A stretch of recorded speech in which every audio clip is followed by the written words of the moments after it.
Om Shri Paramatmane Namah.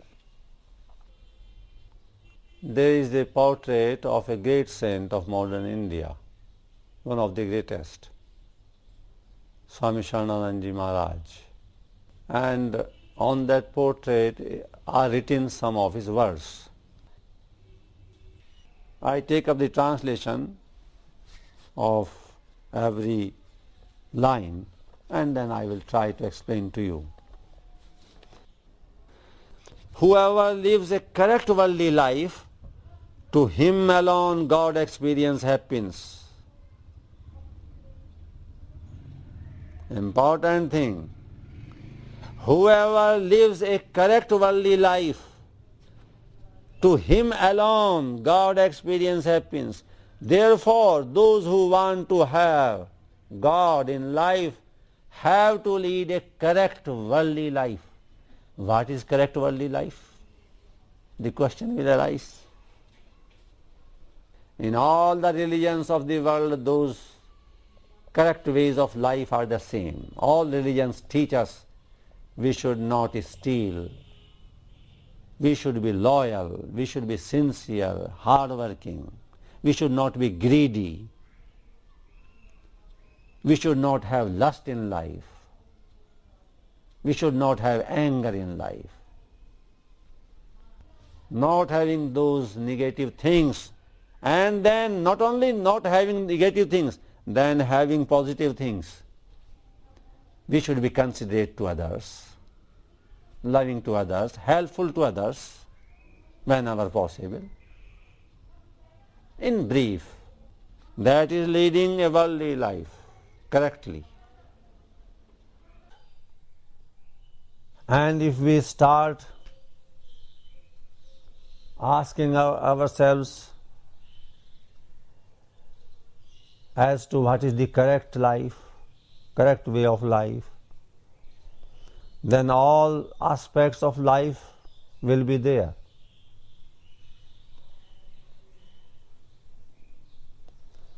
What do you eat? How do you eat? How much do you eat?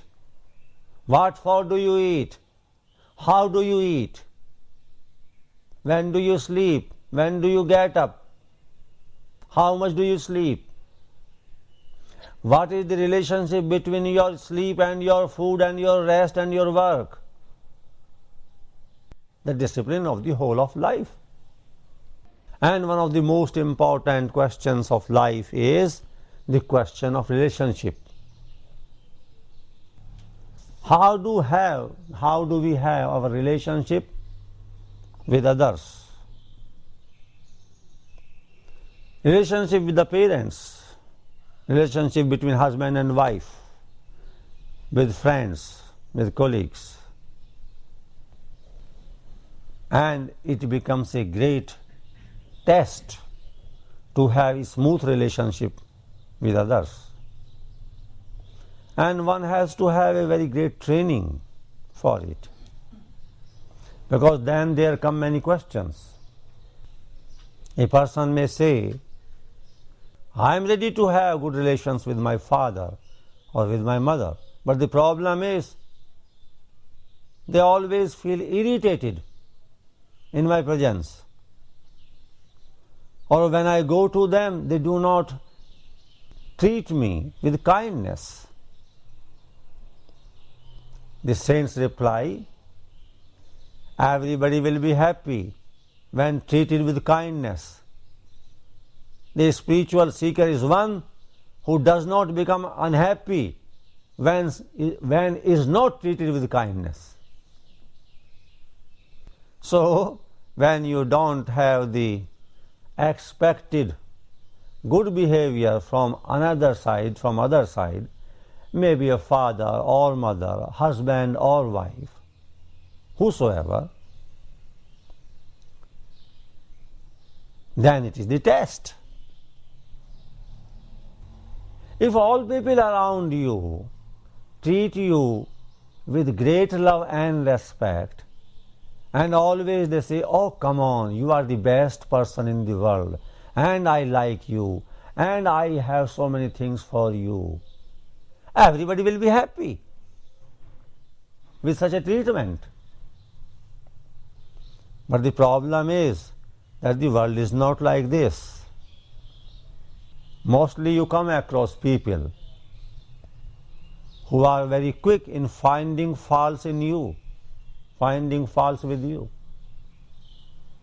And you are not ready to listen about your criticism.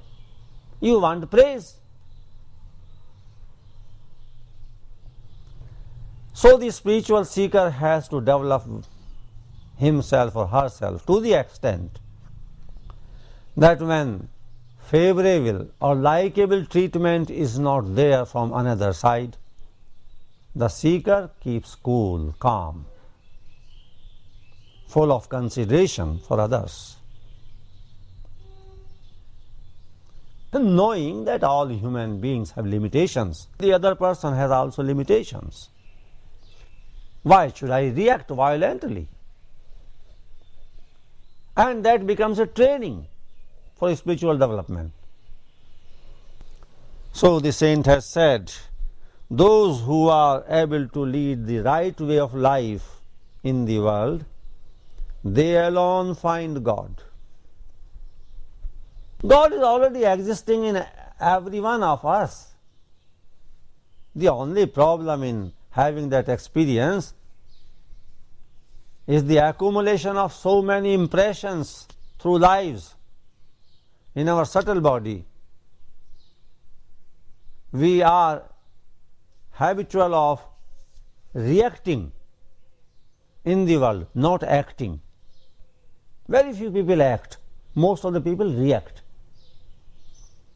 Whenever something happens from the outside, we react. So that chain of action and reaction is going on, and we are unable to realize our true existence, the self, divinity in us. This is the complaint.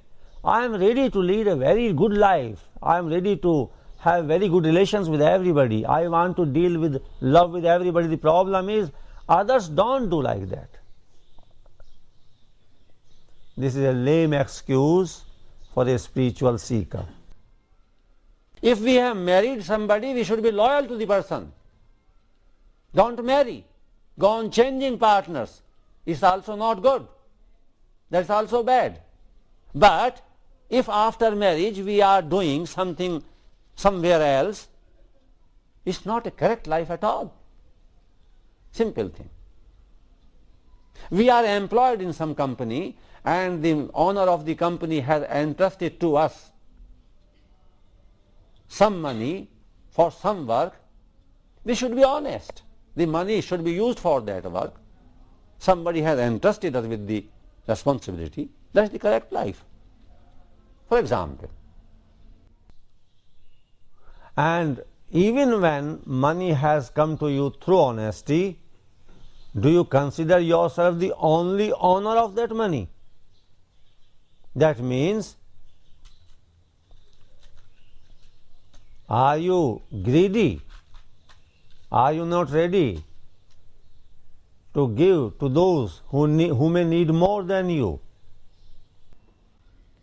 Everywhere the correct life is to be led, is to be lived. Therefore, before experiencing God, let us become good citizens, good human beings. To become a good human being is the prerequisite for experiencing God. And a very interesting thing the saint says after that, in the same sentence. Whoever lives a correct worldly life, to him alone God experience happens. And in the same sentence he says then, if such a person has no time, then God himself visits him.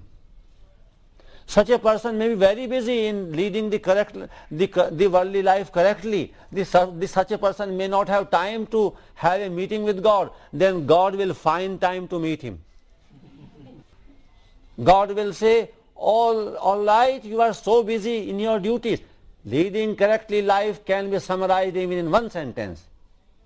Leading a life of performance of honest duty. Duty is everywhere.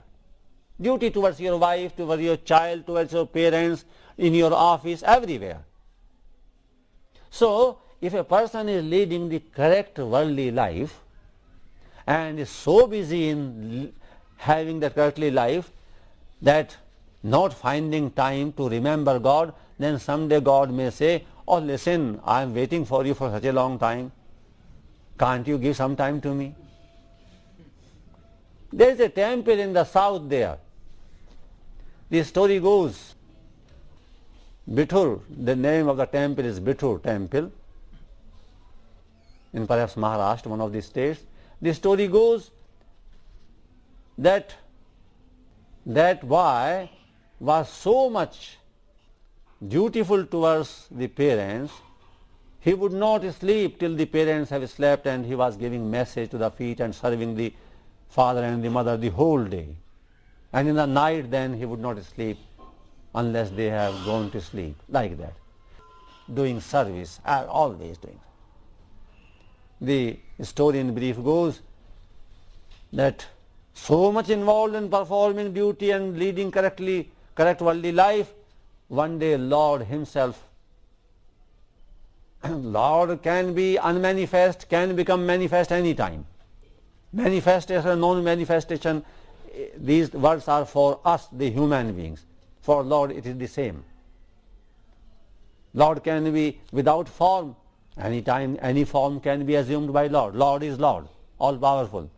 So Lord got some form and then he stood at the back of the boy, by the side of the door, waiting that if he gets time, I have come. He did not pay attention. Somehow inside in the heart the feelings must have come. When he did not pay attention, then the story is, Lord said, oh listen, I am here waiting for quite some time now, standing at the door. Can you pay attention to me? The story is, he said, at this time I have no time. I am so busy in the service of my father and mother. You can wait. And he was sitting on 2 or 3 bricks. One of the bricks, without seeing towards the Lord, he brought out from underneath him and he pushed. You can sit there, I have no other time. Sit there. Wait. Doing my work. Bithur means where the Lord sat down in waiting. Okay, whenever you are free. Lord is never away from us, always in us, with us. Only this curtain of desires, worldly desires, is creating the problems.